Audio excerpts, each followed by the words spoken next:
nosotros, buscando en la palabra la luz que nuestro camino necesita. Quiero hablarles de un asunto bastante interesante.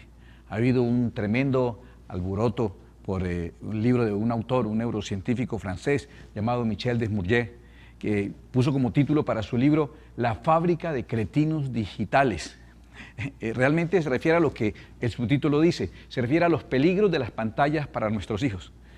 Hace una dura crítica de la afectación que ese entorno tan recargado de información y de manejo digital está causando sobre la conducta y sobre los procesos cognitivos de nuestras siguientes generaciones. Realmente lo que él hace es revisar lo que se conoce como el efecto Flynn.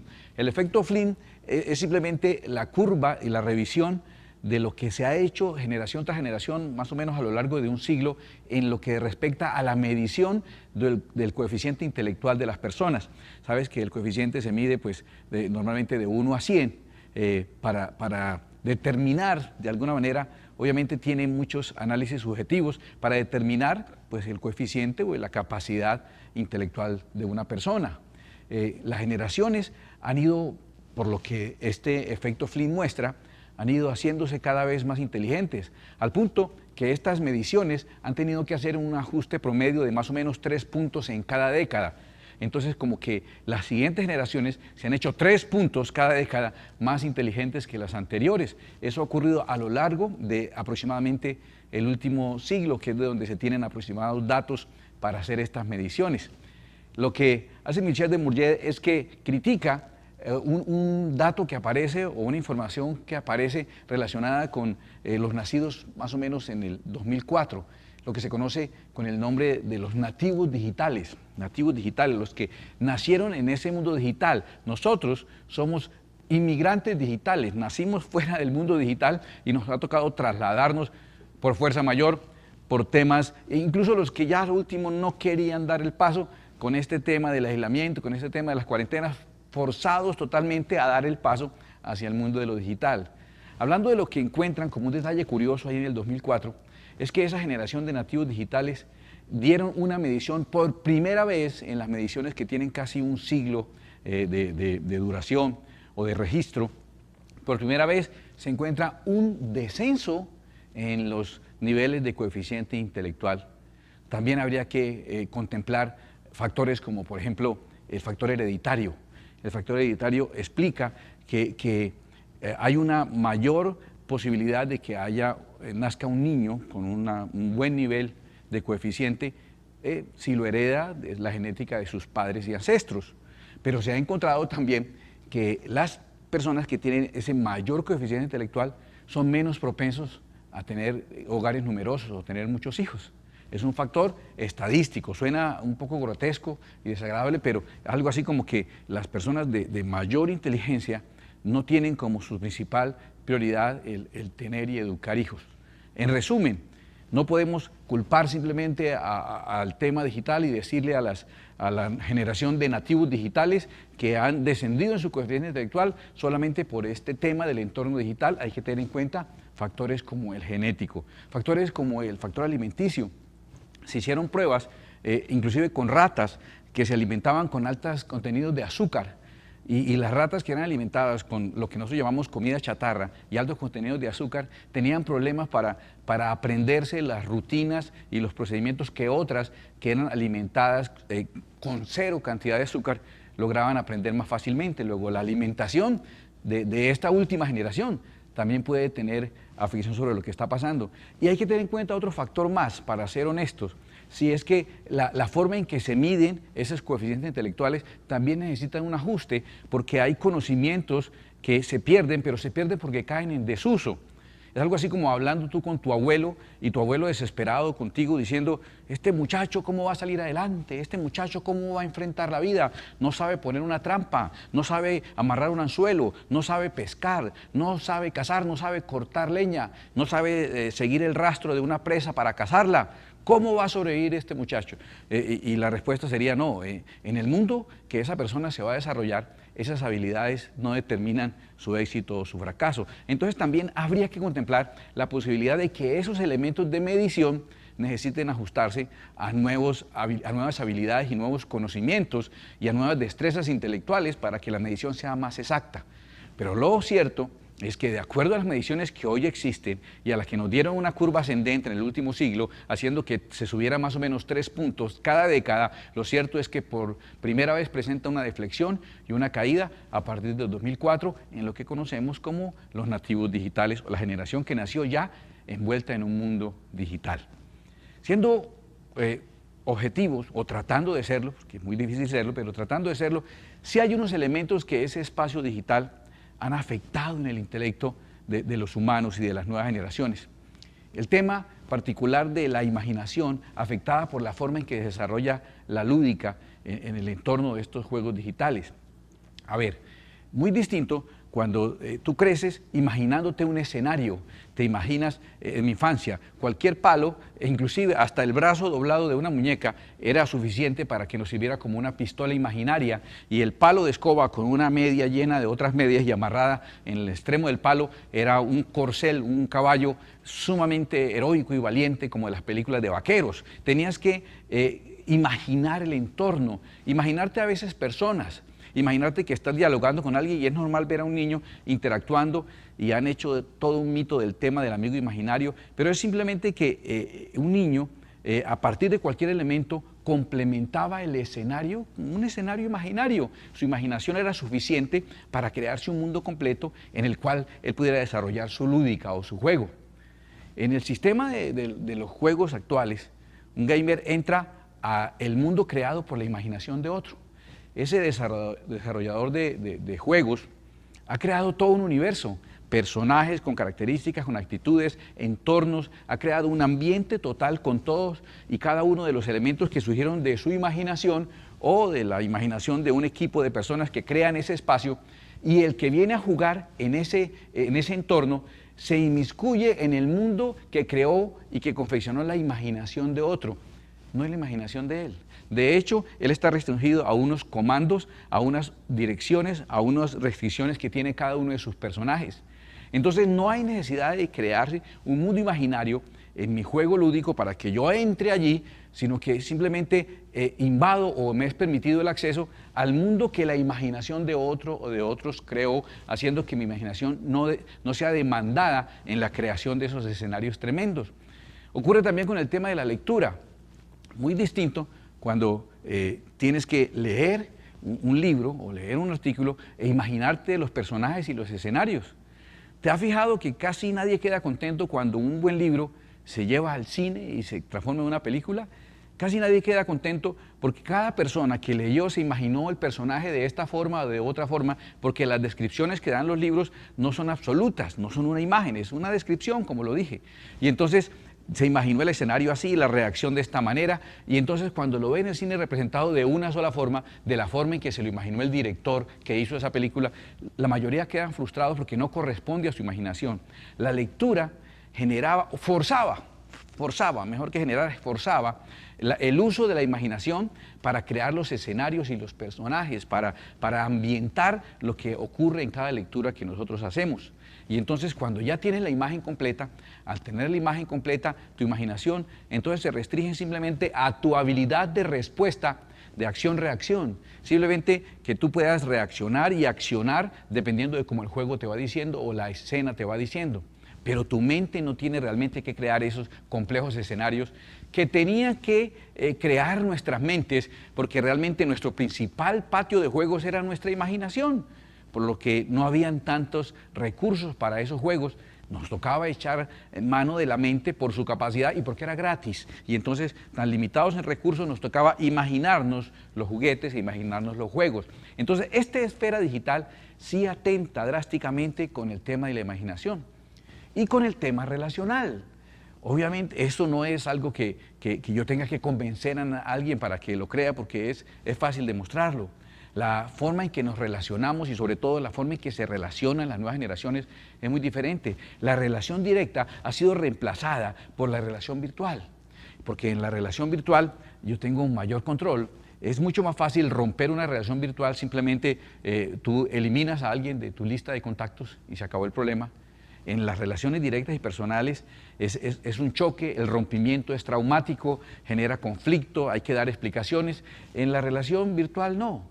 Entonces nos hemos acostumbrado a relacionarnos con otros a través del tema de contacto, a través del tema de la virtualidad.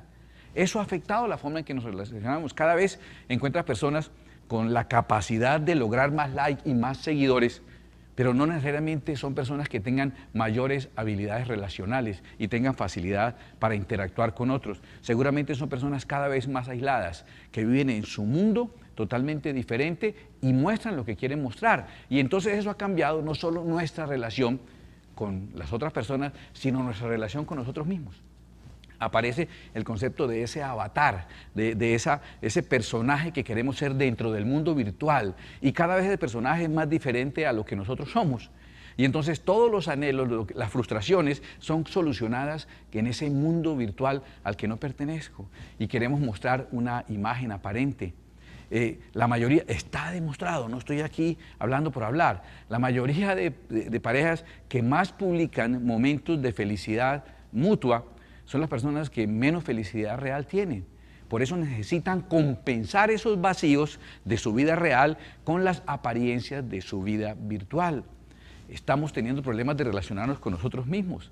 Es hasta triste, de verdad, a mí me parece sumamente triste, que hacen un algoritmo, unos desarrolladores de software, entonces hacen un algoritmo que le envía a la persona que aplica como respuesta a su entrada algunos datos, y le envía de manera aleatoria 3 o 4 elogios, y una persona que nunca recibe elogios, que nunca recibe aceptación, que nunca recibe una calificación positiva y tiene ese vacío de autovaloración tan tremendo, entonces juega a que una máquina le diga 3 o 4 virtudes que tiene. Eres la más sincera, o eres el más guapo, o eres muy inteligente y tus cualidades son, y te relacionan con algún personaje, y nunca con un personaje negativo. Nunca saliste que el personaje de cine que te representa es el jorobado de Notre Dame o Frankenstein. Ni siquiera el personaje deportivo que te representa es el Totono Grisales. No, casi nunca pasa algo como eso.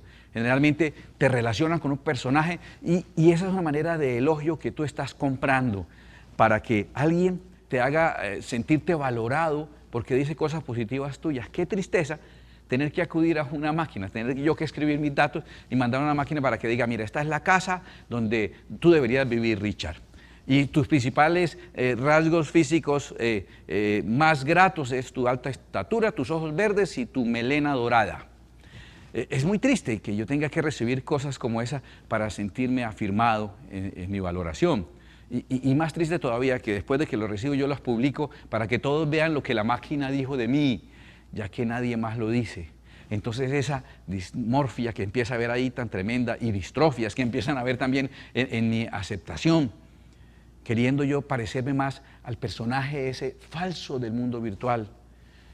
Los school shooters y las personas que han hecho esos asesinatos en colegios, a muchos de sus compañeros, podría ser, dicen los que saben, estaban viviendo dentro del personaje de su alter ego, del personaje que no es débil, temeroso y aislado como ellos lo son, sino que es el dominante, el héroe, el capaz de hacer esas cosas terribles que terminan después manifestándolas y trayéndolo del mundo virtual a su vida real y destruyéndolo. Porque llega el momento en que no tienen la capacidad de diferenciar cuál es el mundo real y cuál es el mundo virtual. Incluso cuando sale aquella terminación del juego, tú tienes la tranquilidad de que después te darán más vidas.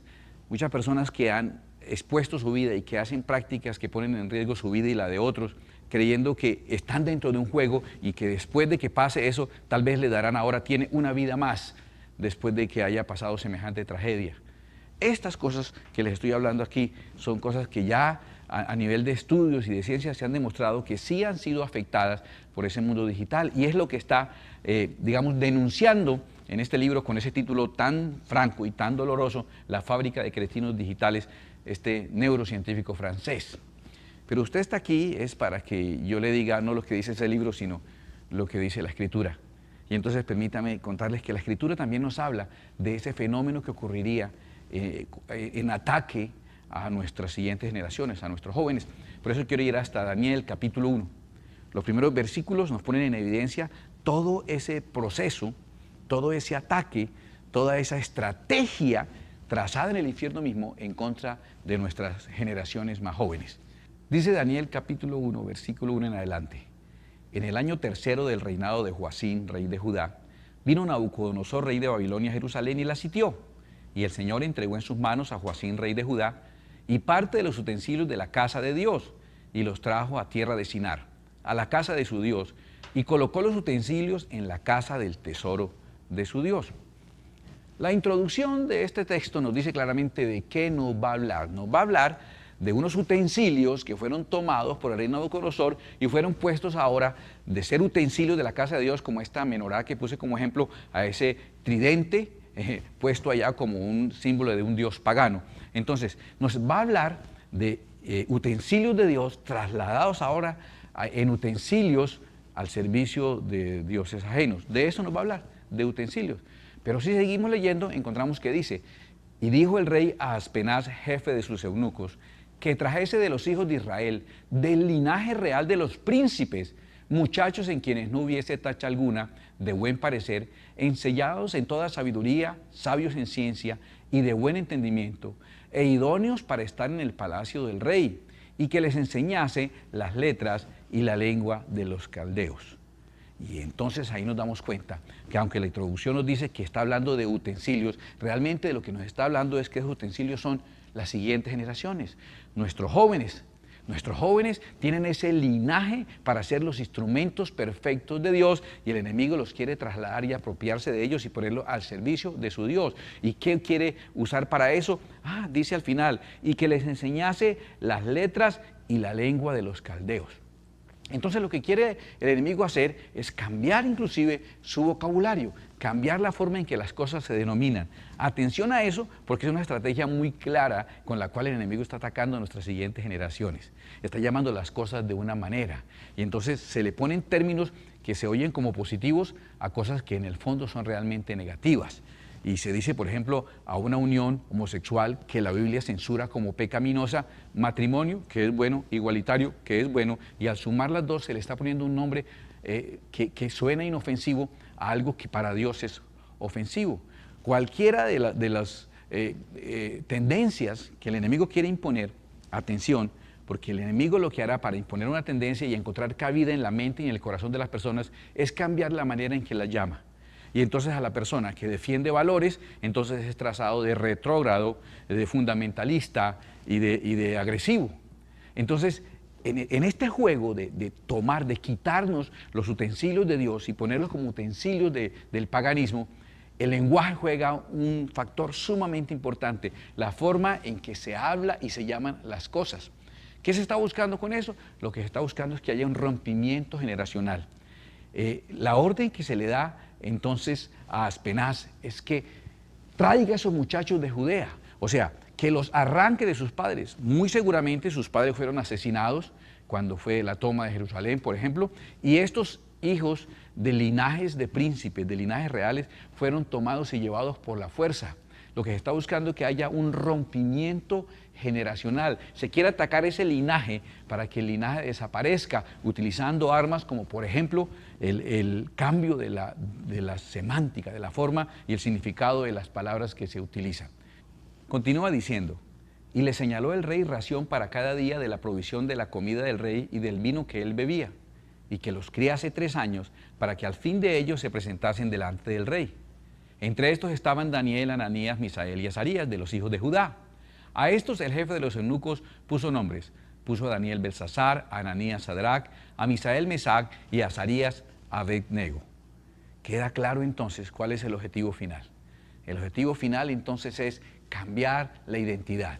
Que estos que están claramente identificados como utensilios de Dios ahora sean alterados en su ID, en su autopercepción, en su imagen. Hasta los nombres fueron cambiados. Si te das cuenta, entonces hay un procedimiento de cambio en su cultura, la comida y el vino del rey, para que su identidad sea rota, sea transformada, sea cambiada.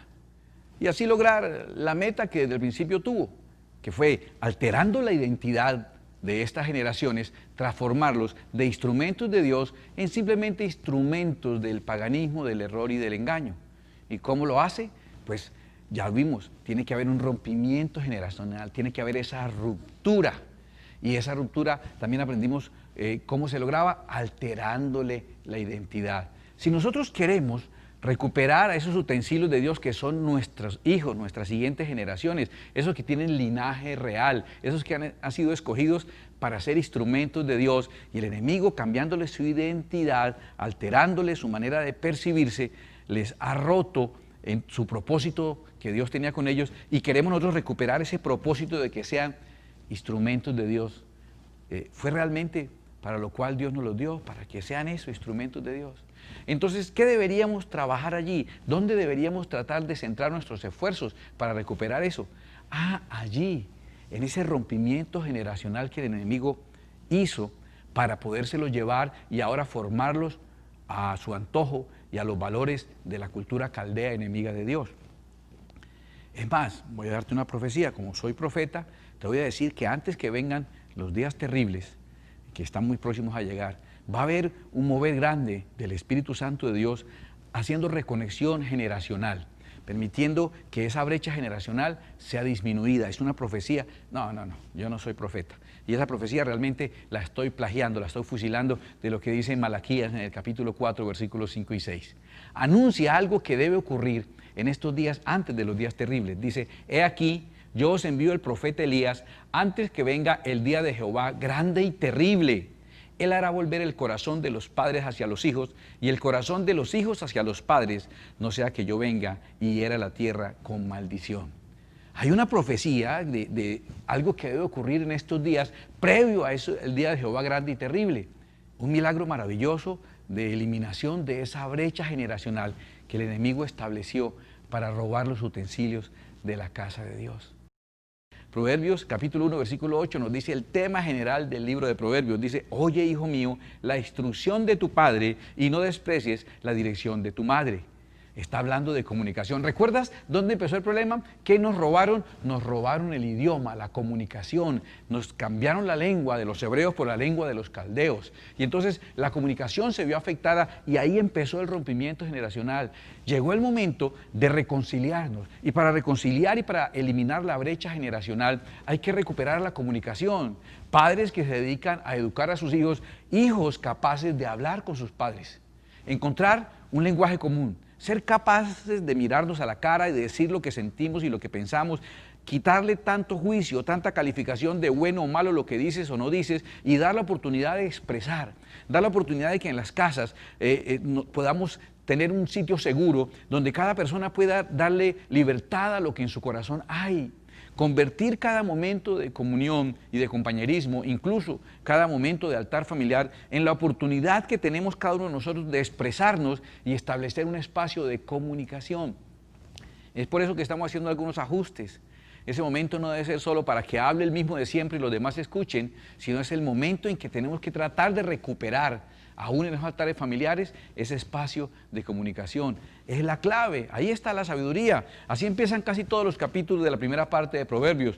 Capítulo 2 empieza diciendo, hijo mío, si recibieres mis palabras y mis mandamientos guardares dentro de ti.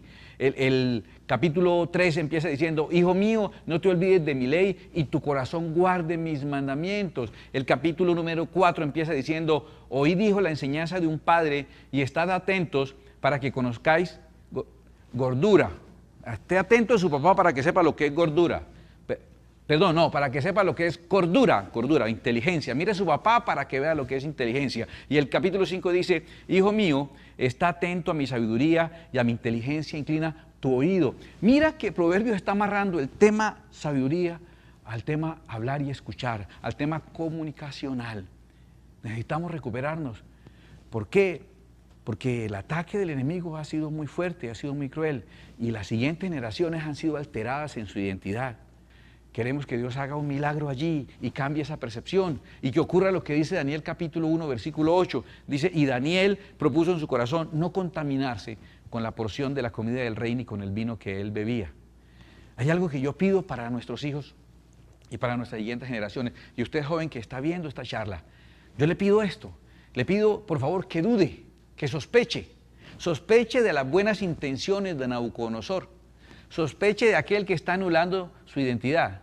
Yo le pido por favor que sospeche de aquel que lo ha desvinculado de sus padres. Daniel tenía muy claro que ese que le traía la comida y el vino, nada bueno podría hacer si fue el que mató a mis papás, el que me arrancó de mi tierra en la que yo tenía un linaje y un destino claro y me pone en esta tierra de confusión y de engaño. No puedo aceptar y creer y presumir la buena fe de mi adversario y de mi enemigo. Y entonces Daniel dice, como yo no puedo confiar en la buena fe del que me está separando de mis padres y el que me está haciendo daño y el que está atacando mi identidad, como no puedo creer en su buena fe, entonces yo prefiero no contaminarme con lo que venga de parte de él. Esa es una solución maravillosa. Recuperar la comunicación, pero también entender, por favor jóvenes, que debes tomar la decisión de no contaminarte con esos conceptos que puedan estar viniendo a tratar de invadir a tu mente, para que vuelvas a hacer lo que realmente está llamado a hacer. Está llamado a ser como una menorá en la casa del Señor, un instrumento para dar la luz de Dios.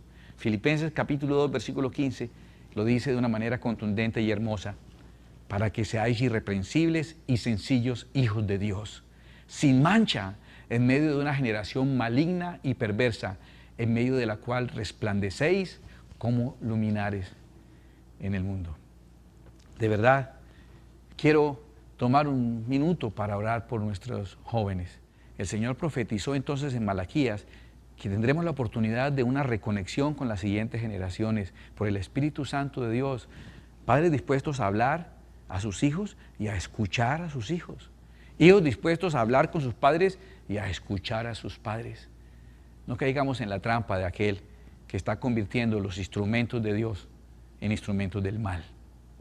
El Señor nos ama y nos ayuda. Vengamos confiadamente a Él y pidamos auxilio, socorro en esta circunstancia. Padre que estás en el cielo, yo vengo delante de ti a darte gracias, Padre bendito. Estamos viviendo circunstancias muy difíciles. Están siendo sumamente atacados las siguientes generaciones. Padre bendito, por favor, Señor, te ruego por esos hijos que nos diste y nos los diste como instrumentos tuyos. Recuerdo, Señor, la oración que mi madre hizo por mí cuando mis pasos quisieron desviarse del camino del Señor y puso sus manos sobre mí diciendo, Señor, si mi hijo no te sirve a ti, no me sirve a mí. Nosotros, Señor, hemos criado, hemos parido, hemos cuidado y educado a nuestros hijos con el anhelo de que sean instrumentos tuyos.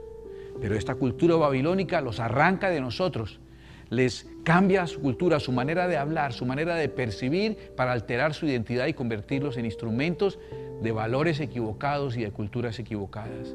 Pero tú prometiste en Malaquías que por tu espíritu, antes del día grande y terrible de Jehová, harías que el corazón de nuestros hijos se volviera a nosotros y el corazón de nosotros se volviera a nuestros hijos. Yo te pido que empiece esa profecía y esa promesa a ser una realidad en la casa de cada uno de los que estamos hoy aquí en este servicio de adoración a tu nombre.